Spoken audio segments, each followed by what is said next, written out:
Todd, I watched your film last night.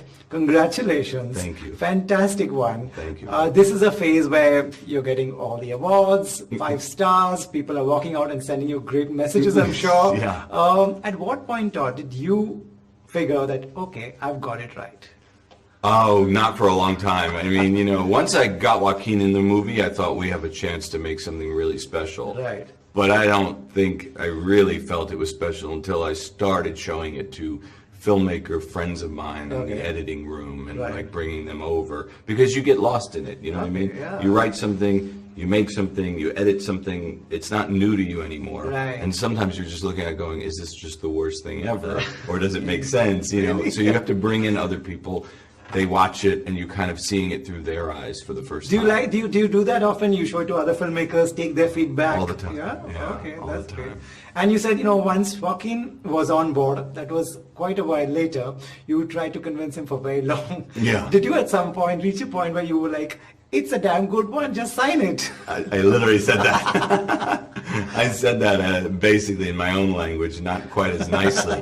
And he just has his own process, and that's why he makes such great movies and makes such great choices, because he takes it very seriously. Right. And not to mention, when you think about it, when you look at it, sort of the macro view of it, you go, this is a huge decision for an actor. I mean, if you think about the amazing performances of this character that have preceded him, he's taking on a lot of expectations. Yeah. Did he say that because this is such a risk for an actor?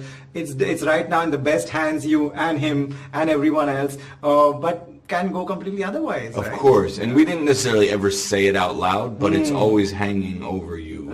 All this stuff. The past movies for me, the other filmmakers, and in his case, the other actors, it's a lot weighing on you. Was it a big relief once he said, "Okay, yes"? Yeah, that was a big relief. Well, then it was also like, oh my God, he's doing it now. I have to do it. Right. You all wrote with Joaquin in mind. Yeah. Did he eventually deliver everything that you expected from him? Oh my God, yeah, and so much more. So much as more. Cliche as that sounds, No, but that's what a great actor does. Right. You give them hopefully a good or a great script, and they elevate it in ways that are hard to explain to people that that haven't read it or don't know how it works. Right. He doesn't just come in and read the lines and sit in the chair I tell him to sit in. Wow. He takes over, and it's a beautiful thing to watch. Right. I read a funny story where about him trying to audition for the laugh. What was that like? Well, what he was, because the laugh, as you know, in the movie is a really big part of it, and it's not an easy thing to do if you think about it. Like, okay, laugh now, like laugh like that, right? Alone. So he kept thinking, I don't know if I could do that, and he wanted me to come over to his house, and he sort of tried on like 3 or 4 different laughs before we honed in on it. But it was funny. Yeah, I mean, it was awkward and weird, but it was great and amazing to watch. Right. Also, if you've been reading online, there's been a big debate that goes on once a film like that comes, every time that, glorifying someone who's a bad guy. What do you want to say to them? Well, I think they should wait to see the movie, because I don't know that we glorify anything. I think at the end of the movie, we are ultimately making an origin story of a villain. He has to be bad. Has to be bad. Right? It's not, but I think if you're seeing it as glorifying him, you might be looking at it wrong. And I think really what the movie is about is a little bit about empathy and the lack thereof in society.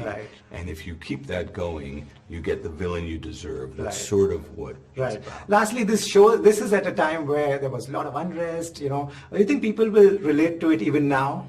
Well, yeah. I mean, I think while the movie takes place in late 70s, early 80s. We wrote the movie in 2017, and I think as an artist you can't help but hold a mirror up to society. Right.